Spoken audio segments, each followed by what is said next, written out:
On February 1st, 2017, the Florida Maquis put up a video stating that Neil Gorsuch, the Supreme Court Justice, was not who he said he was. Any critical look into the man's history would have revealed this. I was laughed at. I was reviled. Everyone was just saying, "Oh, you're just anti-Trump. Anything he does, you're going to be against." I'm like, no, look at the man's history. Look at what he's done. In fact, in the video that I made talking about how this was a huge mistake, I put together a statement that Democrats could have used this nomination to tar and feather Trump with his base. Just to read a small part of it here, we in the parentheses D party believe the nomination of Neil Gorsuch is a good choice for America, given his time with Barack Obama at Harvard Law. Did you not know that? Neil Gorsuch and Barack Obama spent time together at Harvard Law. And his support of Merrick Garland, another justice that Barack Obama's supporters wanted him to appoint as a recess appointment, gives liberals newfound hope for the future of the judiciary.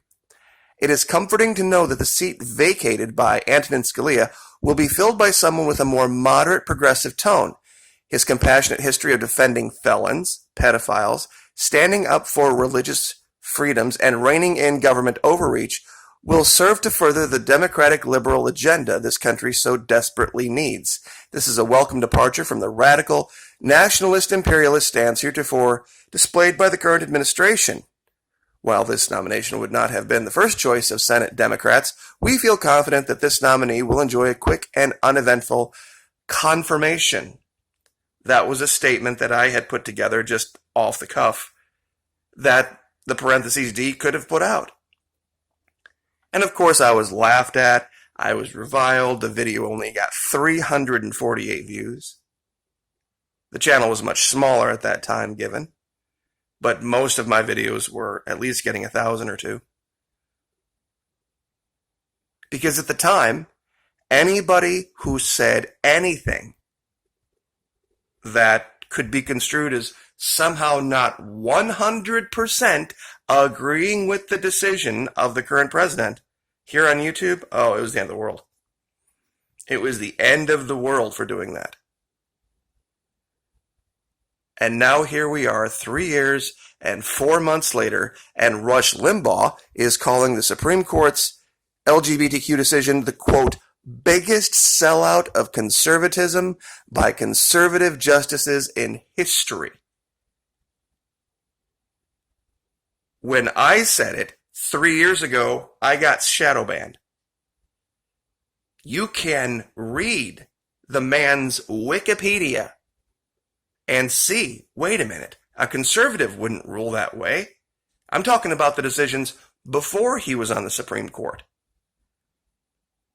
You can go it's a laundry list of the progressive playbook for the future. And then when you look at the fact that only a few months later, we saw Mr. Trump with the two Democrats on either side talking about take the guns first, due process second. All of a sudden, a whole nother picture of the guy who was the best friend of the Clintons, honored guest at his wedding, whole nother picture starts to emerge of who he is and what his belief system is. And this kind of dovetails with the end of yesterday's video, talking about Manhattan culture. Denzel Washington did a good piece on this. It's not color, it's culture. And there are multiple cultures clashing here. And it has nothing to do with color or race. It has to do with worldview and how things should operate.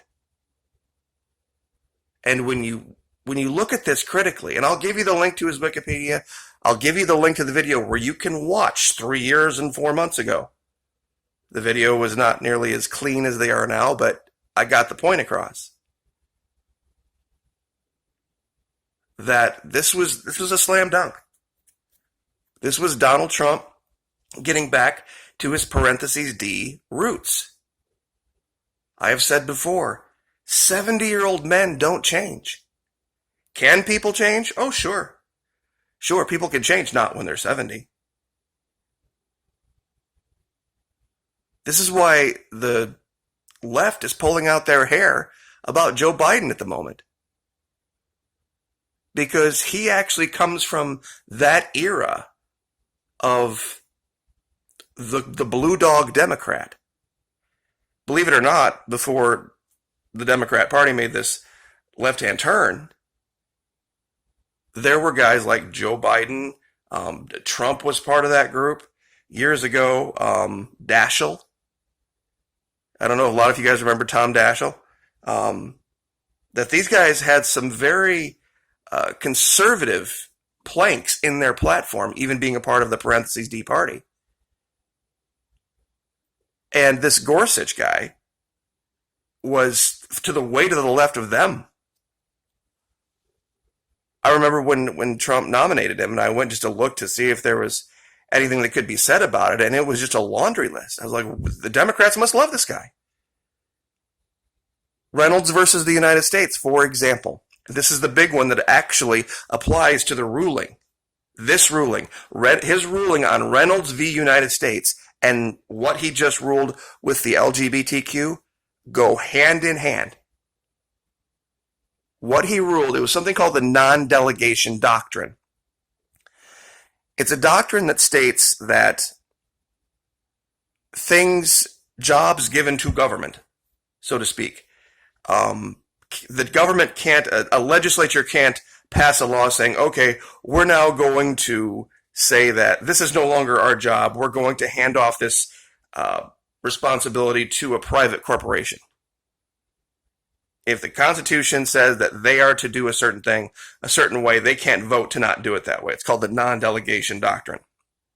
You can't delegate things that are your job.